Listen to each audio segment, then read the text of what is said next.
That's one small step for man. America first.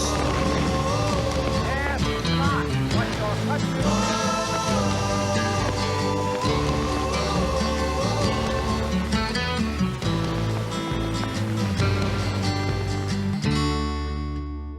Welcome tonight to the very first episode of American Countdown.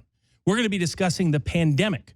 Tonight, resolved that the pandemic is more panic than plague. Instead, in part of our opening statement, let's look at the evidence. This pandemic has been used as a pretext, as a premise for a power grab by governors, by mayors, by town managers even, all across America in ways that have never happened in American history, that are unprecedented, that are unparalleled. Our constitutional forefathers determined way back in the late 1700s that our country did not have any exception for national emergencies from constitutional liberties. There is no reference to pandemics or viruses or public health crises or declaration of emergencies in the Constitution. There's nothing in there that says that the First Amendment to the United States Constitution or the Second or the Fourth or the Fifth or the Sixth or that any of the Bill of Rights or that any other aspect of the Constitution can simply be discarded with a politician declaring that we are now in a case of a public health crisis. And our founders were far more, and the founding family and the founding generations were far more familiar with the issues of pandemics and plagues and viruses than we even are today. And yet they chose not to form any exception or exemption, as a federal court determined today in Austin, Texas, though ironically only for Planned Parenthood so far. So apparently essential services includes abortion, but doesn't include church, doesn't include the right to purchase a gun for your own defense, doesn't include the right to have free assembly either in church or for political purposes, doesn't include the right to privacy under the Fourth Amendment unless it's for an abortion, doesn't include the right to your business or your property under the Fifth Amendment unless, of course, it's Planned Parenthood. So the court's decision was right on the Constitution, but those principles of essential services should be extended and applied to all constitutionally protected liberties, not just the ones the left celebrates. But that isn't the only issue with this pandemic that is more panic than plague. For example, if we examine the data behind the pandemic, we find that not only is it being used as a pretext for a political power grab that's beyond the constitutional constraints and is unprecedented in American legal history, but in addition to that, it is being used, of course, to crush the economy and facilitate Wall Street bailouts of an unprecedented portion, with the Fed committing to printing trillions of dollars to help their friends on Wall Street and corporate America, while ordinary Americans go to record levels of unemployment. At the same time, it endangers the re-election bid of President Trump, who had done such a good job rebuilding the economy over the past 3 years, only to see it ripped away from him under this pandemic panic. But it goes beyond that. Let's look at the actual data in the pandemic data itself.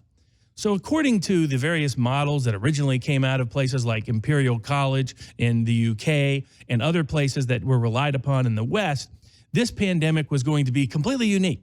This virus was going to be unlike any virus in modern history. So, for example, if we look at and contextualize the information by history, we find that, in fact, most viruses in the modern medical era in the last century or so does not have a wide infection rate over a compressed timetable. On average, what will happen is that a virus will expand at a rate of the worst version of a virus, the Spanish flu in 1918. Over a 3-month time period, its highest infection rate in any region exposed was approximately 10% of the population. It then had resurgences in multiple years so that it reached about a 30% infection rate amongst the areas it was able to attack. But even the Spanish flu, even in 1918, even with all of the limitations at the time on medical care, even with some of the worst sanitation standards you could have of a modern industrial city, even with people crowding into one another in ways that are completely unparalleled to the United States today, that you might find in some place like India or some other foreign country where you have that degree of urban density within a apartment complex or block, like you might find in Wuhan, but you will not find it in the modern United States, though you would have found it then. Even under those circumstances, what happened? The infection rate was about 10%. So how is it that these people were now estimating that the infection rate of this virus to become a contagion, to become a plague-like pandemic, they were predicting was going to have a 60, 70, 80% infection rate, something that has never happened in the modern history of viruses. That was the first very questionable assumption that they took, but it wasn't the only one. The next questionable assumption that they took was that those who are asymptomatic, that means these are people who get the virus. In fact, we probably don't recognize it or realize it, but we carry these viruses with us, all kinds of viruses with us all the time that simply do not infect us. As one doctor pointed out in Germany, the fact that we have a virus does not mean we have, or the fact we have been infected with a virus does not mean we are yet diseased, because we can be asymptomatic like many people are. And what does that mean? Well, historically, if someone who is asymptomatic has an extremely low rate of spreading the infection because they never get the symptoms that would communicate that disease to others. Here, however, the supposed experts were predicting that half of the people who are asymptomatic would in fact be spreading this disease. They were predicting a rate of exposure from asymptomatic people 50 times higher than had ever been seen in any other comparable virus. So that was the second questionable assumption. The first one was that it would have this extraordinary infection rate that had no basis in history. Secondly, that it would have a degree of asymptomatic people spreading that infection to others and communicating it to others that had no predicate in history. And further, third, that it would have a mortality rate, and that it would have a hospitalization rate, and that it would have an intensive care unit rate that paralleled something like SARS or some of the or more dangerous swine flu, more dangerous pernicious flus and viruses.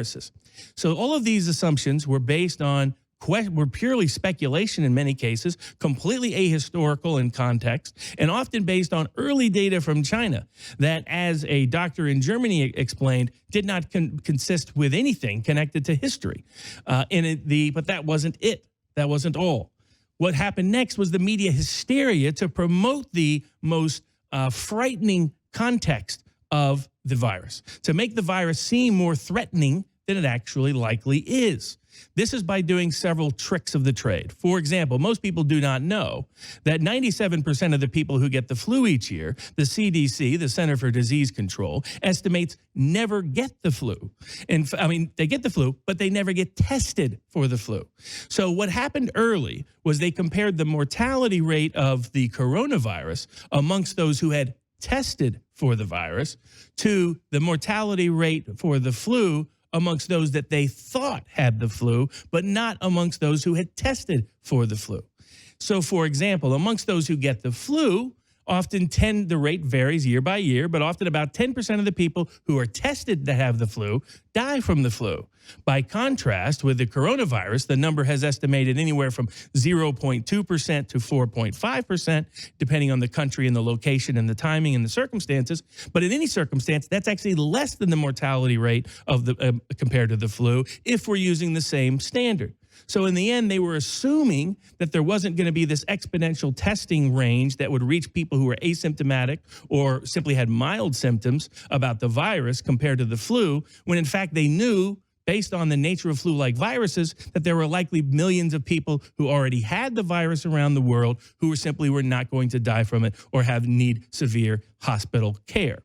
So that was an area where they misled people from the get-go. So they tell people, one, it's going to infect people at a rate that's never been heard of, but they deny you access to the historical context for you to know that. Then second, they tell you that not only that they tell you that the asymptomatic population is going to spread it at a rate that's completely unheard of, but there again, they deny you the context to know that. And then third, they tell you that it has a mortality rate 30 times higher than the flu, when in fact they're using different methodological standards to assess that. So once you get past that, you're seeing a media that is attempting to hype and trying to create hysteria and trying to create a panic over this pandemic. And what is the purpose of that? Who profits from that? That will be some of the issues we examine in this show as we go forward tonight and throughout the week. Which different economic regimes might profit, which different parts of our own economy might profit. Who profits? Who suffers? Who gains? Who suffers the pain? That's going to be part of the analysis as to part of the motivation for the press and some politicians to be misleading the public about the scope and scale and the severity of this pandemic, and often asserting remedies that are neither proportionate nor narrowly tailored nor necessary to that, as is required by the Constitution of the United States of America. But it goes even further and deeper than that. As you dig into the data, you start to discover that this virus, like many other viruses, fits a bell curve, where when it first comes out as a new virus, it attacks the most vulnerable populations, has an exponential rate of growth, and then that exponential rate of growth starts to cut as it hits a sort of a wall, starts to come down. It sort of goes up fast, then it flatlines, and then it goes down fast. And this is happening almost throughout the entire history of viruses. Not only that, this is happening all across the world in countries employing completely different reactions to the virus, which suggests that it isn't the quarantine that's leading to these reductions, but is rather the nature of the virus itself and the various degrees of immunities the population has. Here, two key pieces of data were withheld from the American public. For example, in this context, we have the live example of the Diamond Princess. That's a cruise ship that was quarantined for 3 weeks off the coast of Japan.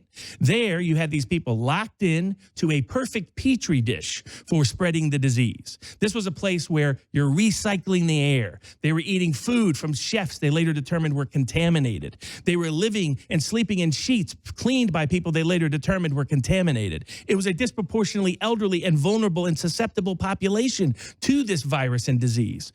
And so what did they end up finding out and discovering? Well, even though they're on that ship for 3 weeks with recycled infected air, eating food from chefs who themselves were infected, sleeping on sheets from people who cleaned them that were in fact infected, and living next to and being in close, confined, cabined quarters in continuous contact with other infected people, 83% of the people never got the disease or the virus. And that was over a 3-week compressed time period. This was an early key data signal that, in fact, this virus was more like traditional viruses, while more likely more dangerous than the flu because it's a novel virus, because it likely has a higher mortality rate, at least initially, until we develop immunities and vaccines, including herd immunity. So it's going to be more vicious than the flu, but by no means is it the next plague to justify and merit, even in theory, the complete collapse of the American economy and the complete suspension of American constitutional liberties in a way that has never happened before. Today in America, literally 3/4 of the country live in a town, city, county, or state where they are practically under house arrest, where they are deprived of their right of public assembly for either political or church purposes, where they are effectively denied their ability or their right to purchase a gun in their own defense, where they are denied their right to privacy against various forms of invasion of that privacy and waivers of medical privacy that are occurring on a regular basis, who are denied their opportunity of their business, their profession, or their property without due process of law and without just compensation under the Fifth Amendment to the U.S. Constitution, and other forms of deprivation that are happening routinely and regularly while criminal inmates are being released from prison and jails. And not only that, police are publicly announcing their stand-down orders that they're not going to arrest people for a wide range of crimes. It's one thing to actually do that. It's another thing to advertise to the criminals, here's the litany of crimes you can commit this week with no consequence. Yet that is the dystopian America that we face. That is why this show is called The American Countdown. This is a tick-tock on the clock of the American economy. This is a tick-tock on the clock of the American constitutional system. This is a tick-tock on the clock of Trump's re-election capabilities. This is a tick-tock on the clock of America itself, as it's been defined for over 200 years. Will it be sustained? Will it be maintained? We are seconds away from midnight before we know whether that will happen. And that is the opening statement tonight as to why the pandemic is more panic than plague, to why the threat to our constitutional liberties, our economy, President Trump's reelection, and the definition of America itself, all depend upon the reaction to this pandemic, not the threat of the virus itself, which is itself a threat, but by no means the scale, scope, and severity as the press has led us to believe, nor can it merit, warrant, or justify the degree to which it threatens our constitutional liberties, our fundamental economy, and the American ideal of what America means and stands for.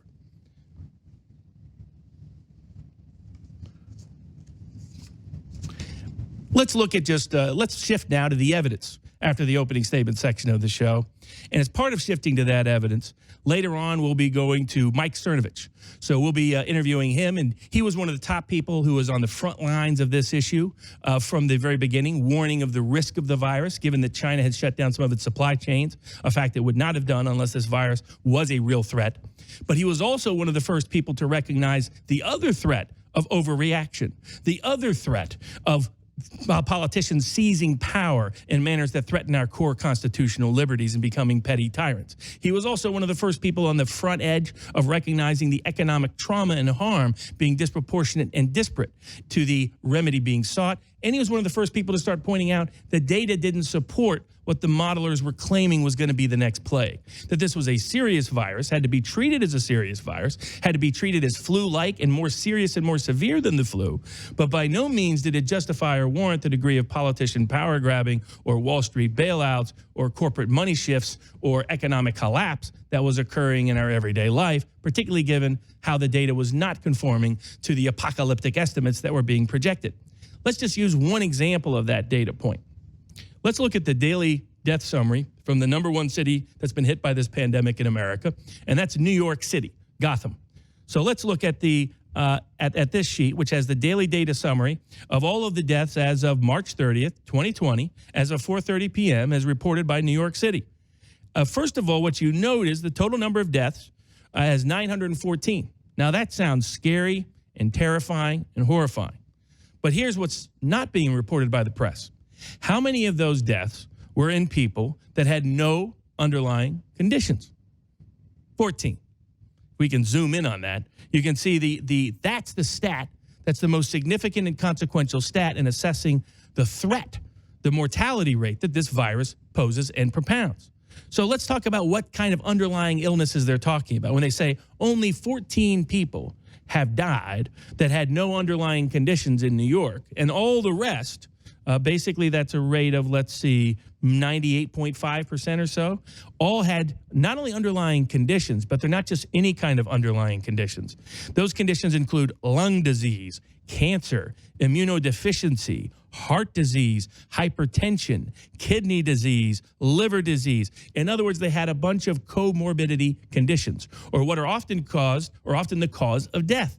So what's happening in New York, like what is happening in Italy, like what is happening in Spain, is not only are we getting exaggerated estimates from various modelers who made improper assumptions that were ahistorical and not rooted in the data, but beyond that, we're not getting honest information about precisely what the mortality rate is right now as it's occurring. So what's happening is people in Italy and Spain and in New York, if you die and you happen to have also had the virus, you are being listed as dying from the virus and of the virus.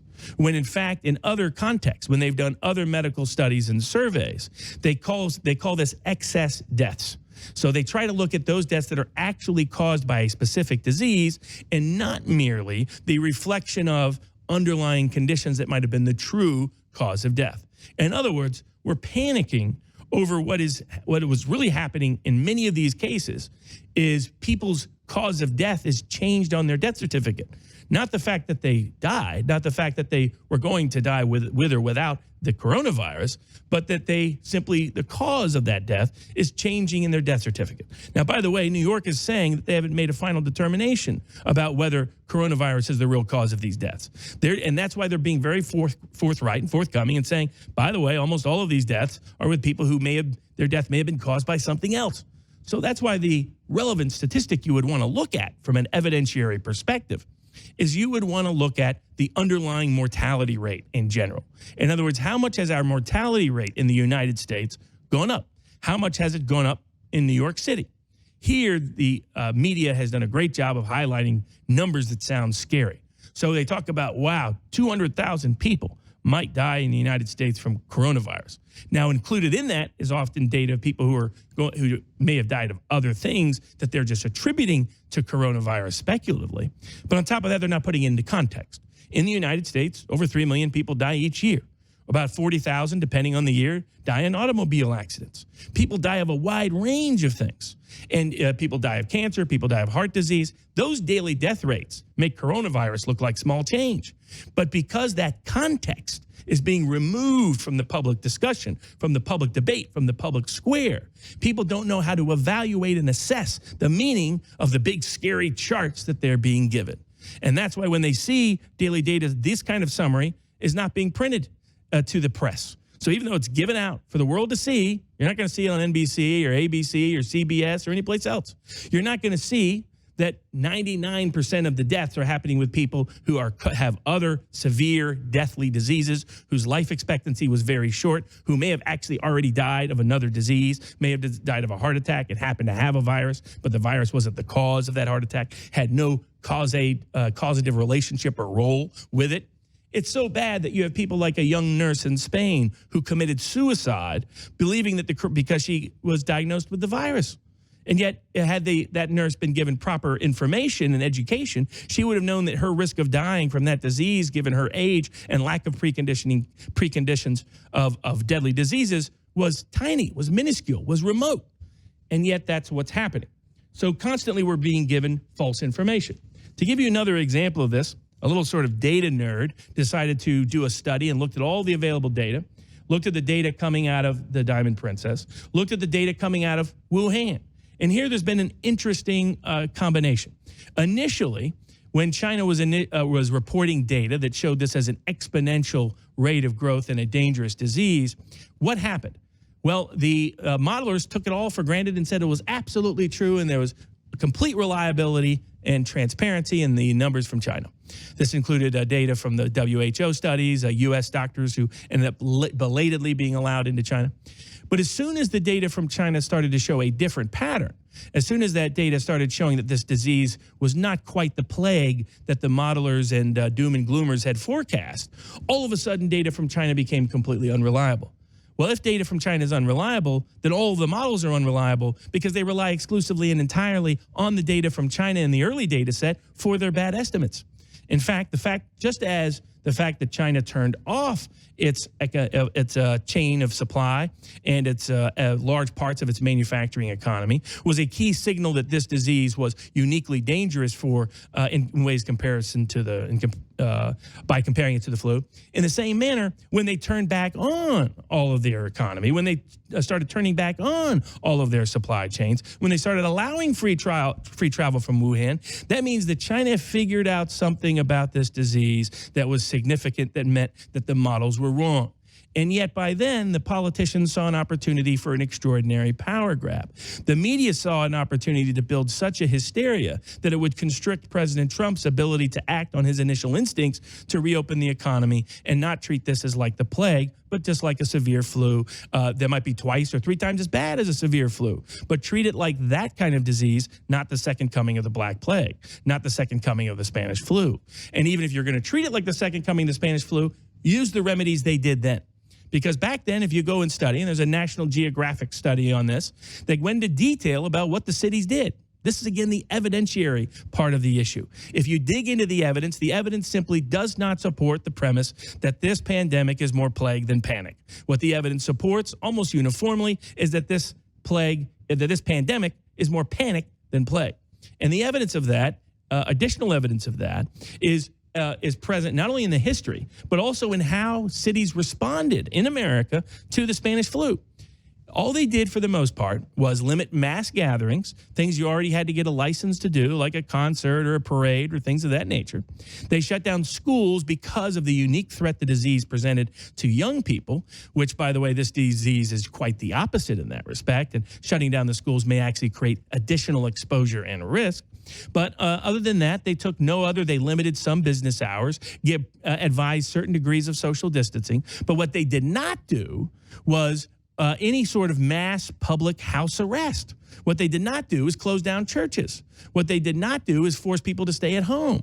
What they did not do is shut down public rallies and public association for political or religious purposes. What they did not do is suspend your civil liberty to purchase a gun for your own defense. What they did not do is free the jails and prisons of their inmates, particularly sex offenders and dangerous criminals. Even murderers, alleged murderers, are now being released from jail at the risk they may get the coronavirus. On top of that, they did not do is suspend the economy, take away people's jobs, take away people's occupations, take away people's professions and property without either due process or just compensation. They didn't do any of that. And yet, they achieved the flatten the curve lecture that we've been receiving from our various health experts They achieved that without doing any of that back in 1918. And that was a time period when our medical systems were far less sophisticated than they are today, when we had completely unsanitary conditions in our cities, when people were completely densely compacted in neighborhoods to a degree they are not today. And yet they were able to achieve what we're purportedly set to achieve here. So it was another example, another illustration, another demonstration where the removal of historical context, the removal of context of contemporary data has led to a public hysteria, a contagion of fear that has infected our public to permit our politicians to seize and steal power in a way that they're not entitled to. You have the mayor of Los Angeles threatening to shut off people's electricity and utilities if they do not comply. You have the city of Los Angeles bragging about how they are spying on their own citizens through their own phones to see who they affiliate with, who they associate with, who they travel with.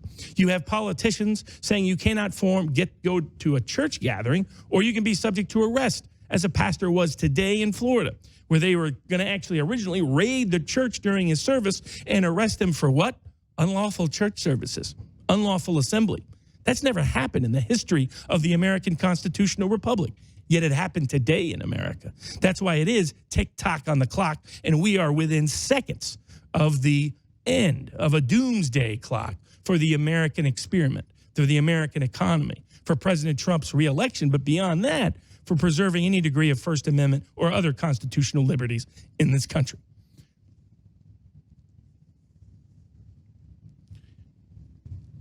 Let us turn to just a few more little pieces of evidence before we shift to another section of the discussion of the cross-examination section of tonight's show. Let's look at what's really happening in Italy. Just as in New York, in Italy, they're recording all the deaths as coronavirus deaths, but there's other context being ignored. For example, Italy was never going to be a good example of what was, in terms of a predictive example of what was going to happen in the United States. Now, why is that? That's because Italy has a disproportionately elderly population, and where this virus has been most impactful is in northern Italy, where you have a lot of older Italians who have lung damage from a combination of a high smoking rate and a high air pollution rate, similar to Wuhan, where you have large numbers of the people over 65 in China who smoke cigarettes actively and also suffer from various degrees of air pollution worse than many parts of the world. So that combination of an elderly population with very susceptible and vulnerable lungs from enhanced and damaged by smoking and air pollution, living in a society that it has a lot of close continuous contact in confined quarters between generations, made it a perfect petri dish, like the Diamond Princess, for spreading the disease, just like Wuhan was a perfect petri dish for spreading the disease, just like the Diamond Prince, just like this cruise ship, just like Lombardy. So those examples were never going to present a particularly analogous context for us to be able to meaningfully evaluate it. As just one example, for years, they have been studying and investigating the impact of influenza on the excess mortality in all ages in Italy between 2014 and 2017. This is because more than 68,000 deaths attributable to flu epidemics were estimated during this time period in Italy. And many of those deaths, they considered excess deaths. Now, what does that mean? It means these are deaths that would not have otherwise happened but for the flu. And they go in and explain this unusual pattern in Italy that's 4 to 5 times higher death rate from the flu in the United States, particularly impactful in northern Italy. These kind of data and information not being shared. Media is hiding. Media is withholding. So when we come back on the bottom half of the hour, well, we'll get into a conversation, a discussion with Mike Cernovich to discuss what's really happening in the world today in this pandemic.